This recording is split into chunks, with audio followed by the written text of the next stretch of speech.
আসসালামু আলাইকুম। আপনাদের সকলকে আমি আমন্ত্রণ জানাচ্ছি আজকের ক্রিমিনাল ল এর উপর এই আইন বিষয়ক অনুষ্ঠান ক্রিমিনাল জাস্টিস প্রোগ্রাম দেখবার জন্য। আমি আজম অ্যান্ড কো সলিসিটরস এর প্রিন্সিপাল সলিসিটর শাফিউল আজম। ক্রিমিনাল জাস্টিস প্রোগ্রাম অনুষ্ঠিত হয় রোববার দুপুর 12:30 থেকে 2টা পর্যন্ত।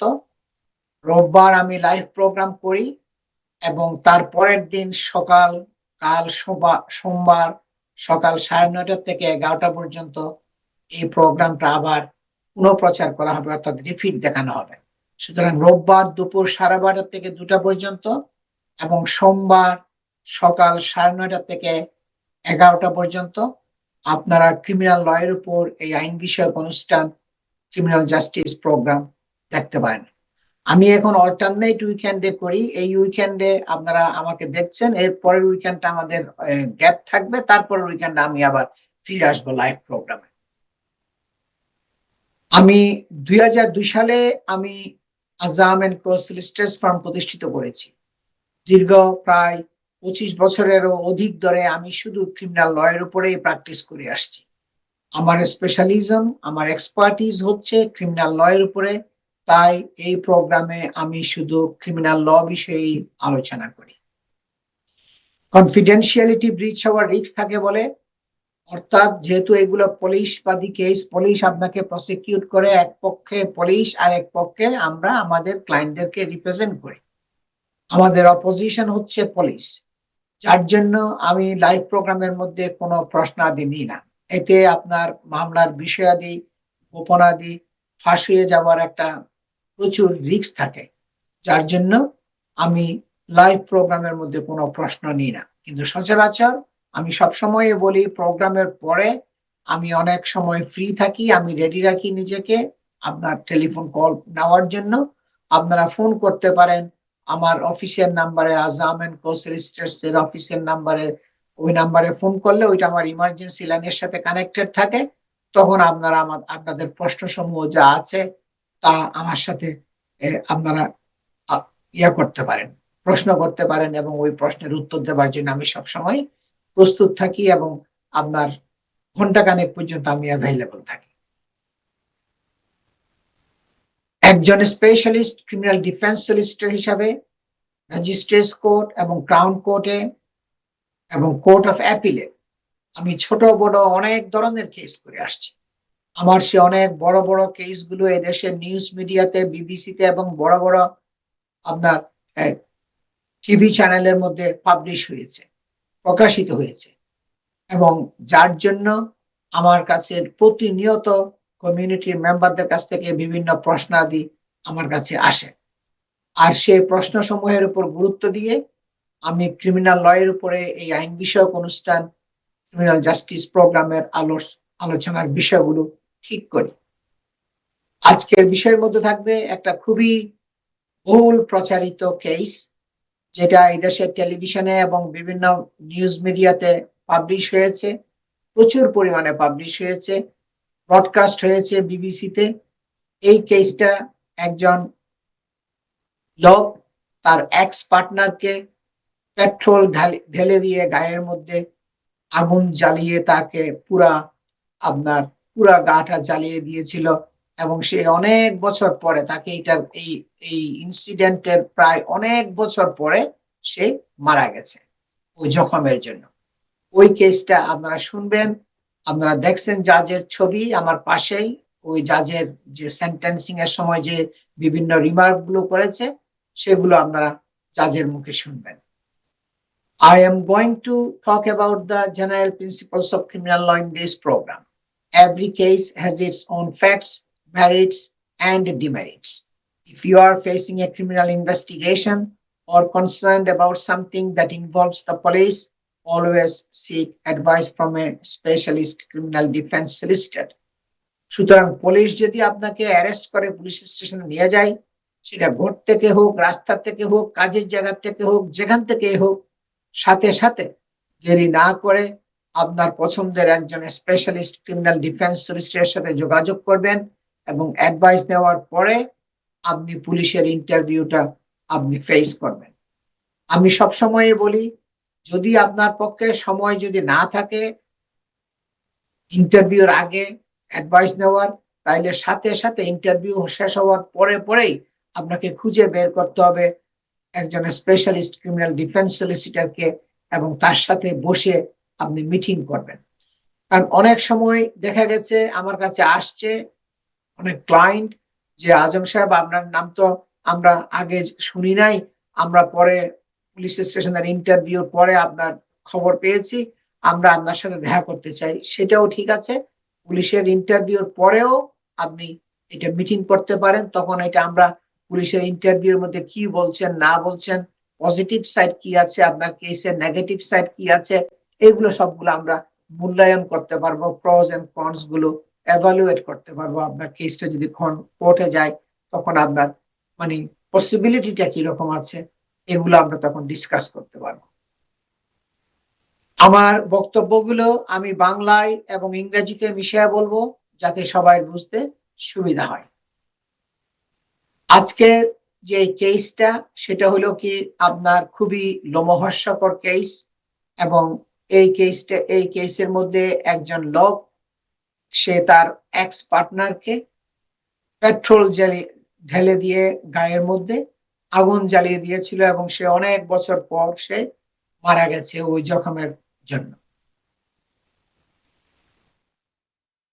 আপনার he inflicted horrendous injuries to Jacqueline Clark in a car park in April 1998. 1998 সালের এপ্রিল মাসে সে একটা কার পার্কের মধ্যে তার উপরে ভীষণ ভাবে একটা ইনজুরি করেছিল। A man has been convicted of murdering his former partner who died 21 years after he doused her with petrol and set her on fire in an attack inspired by scene in the film Reservoir Dogs. সে একটা সহিংসতা উস্কাইয়া দেয় এরকম film সে দেখছে। এই ফিল্মটা দেখার পরে যে সহিংসতা মানে উস্কানিমূলক এই ধরনের ফিল্মটা দেখার পরে খুবই ইন্সপায়ার্ড হয়েছিল, খুবই অনুপ্রাণিত হয়েছিল, এবং সে এক্স পার্টনারকে গায়ের মধ্যে পেট্রোল ঢেলে দিয়ে এবং আপনার আগুন লাগিয়ে দিয়েছিল এবং তাকে মার্ডার করেছিল। তাকে আপনার কোর্ট সাজা দিয়েছে এবং সেটা আপনারা জাজের মুখে আজকে শুনবেন। 21 বছর পর, এই ঘটনার 21 বছর পর সে মারা গেছে। He was 58 years old at the time, inflicted horrendous injuries to Jacqueline in a car park in Weston-super-Mare, Somerset on 18th April 1998. তখন ওই মহিলার বয়স ছিল 30 বছর এবং আপনার 18 এপ্রিল 1998 সালে সমারসেটের, ইংল্যান্ডের সমারসেট একটা জায়গা আছে, ওখানে একটা কার পার্কের মধ্যে সে তাকে খুব এই ভয়ঙ্কর এই আঘাত করেছিল, তাকে আগুন দিয়ে তার শরীরটা জ্বালিয়ে দিয়েছিল। She was mother of two, was in hospital for 9 months. 9 মাসের জন্য সে আপনার হসপিটালে ছিল। Following the attack and suffered burns of 35% of her body. তার 35%, তার শরীরের 35% আপনার আগুনে জ্বলে গিয়েছিল তার পেট্রোল দিয়ে তাকে ইয়া করার জন্য, এবং রিকোয়ারিং অপারেশনস, মেনি অপারেশনস তার উপরে চালানো হয়েছিল হসপিটালের মধ্যে। In 2000 he was convicted of grievous bodily harm. 2000 সালে সে আপনার দোষী সাব্যস্ত হয়েছিল, তখন সে মারা যায় নাই, যার জন্য তাকে দোষী সাব্যস্ত করা হয়েছিল, but was arrested again in June 2021. কিন্তু পরে আপনার আবার জুন 2021 এই ঘটনার পরে তাকে সে আবার অ্যারেস্ট হয়েছিল এবং for death in 3rd August 2019 at the age of 61 এবং 21 বছর পর সে আপনার তাকে অ্যারেস্ট করা হয়েছিল অনেক বছর পর 21 বছর পর সে মারা গেছে Stephen Craig has been convicted of murdering his former partner তখন তাকে হত্যার জন্য মার্ডারের জন্য কনভিকশন করা হয়েছিল who died 21 years after he doused with petrol and set her on fire সে 21 বছর পর সে আপনার মারা গিয়েছিল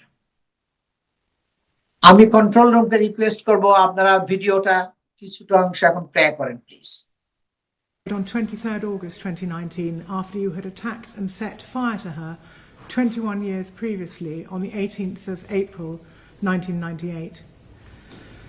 Jackie was in her early 30s in the 1990s. She was outgoing, optimistic and confident with a wide circle of friends and was a close and loving mother to her late teenage son, Shane Delliston, and young daughter, Sonna Chandler Kirk. She had wide-ranging interests and a free spirit intending to travel and see the world. She also had a great sense of humour, which was something that would keep her going later on. Her generosity and open-mindedness led her to give you shelter when you were homeless in 1995 after a chance meeting. You then moved in and began an exploitative and coercive and controlling relationship with her. Your drug and alcohol abuse led her back to drug and drink problems that she had previously conquered. You were abusive and undermined her self-confidence as you became increasingly violent towards her.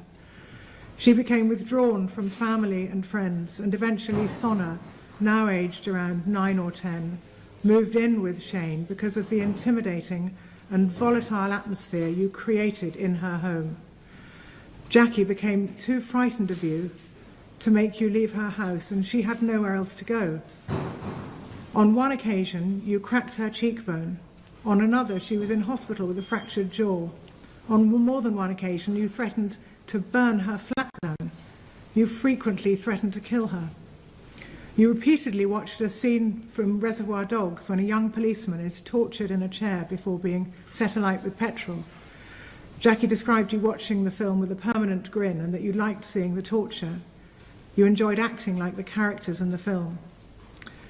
3 days before what proved to be the fatal attack in Weston-on-Supermare, when Jackie had refused to give you some money that she had in her bank account, you were violent and aggressive towards her and even locked her in a Bath station toilet, railway station toilet.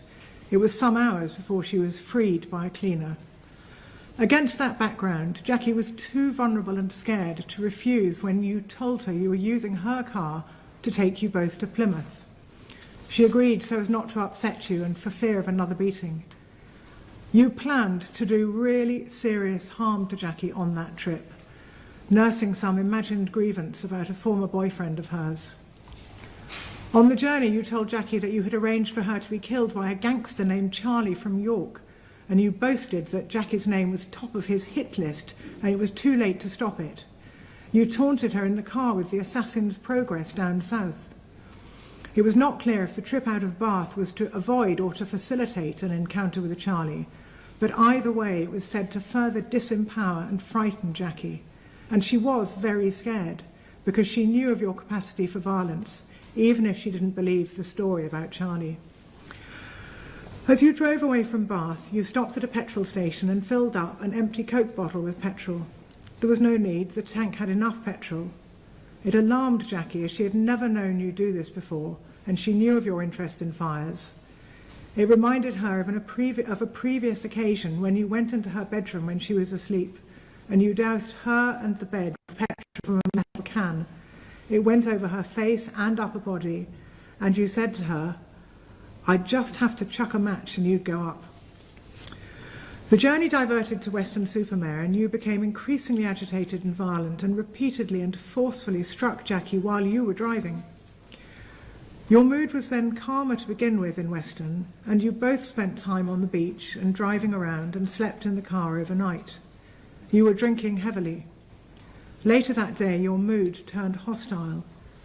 You were both in Jackie's car in the car park in Oxford Street, and you told her that you would torture her.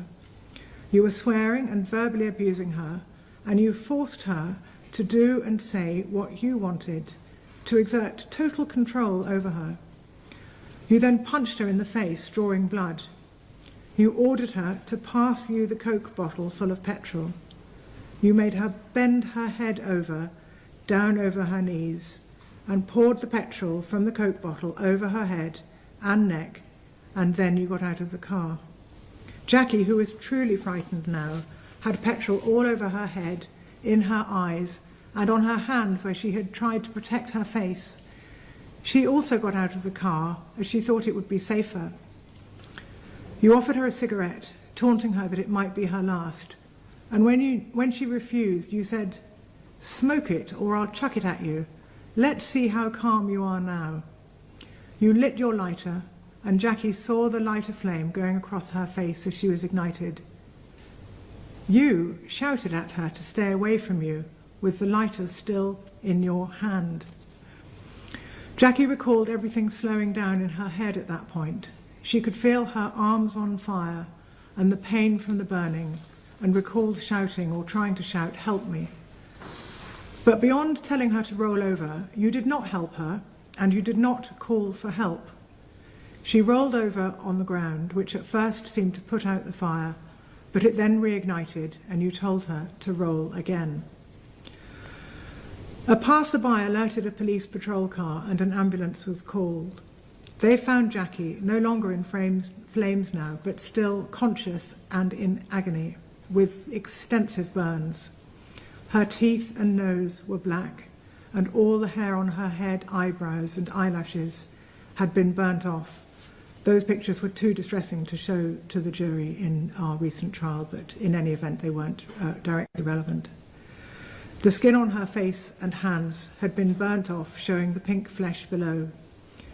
She was also bleeding heavily from her nose and upper lip area, and the police officer noticed that your left non-driving hand was covered in blood, which was her blood from you hitting her earlier.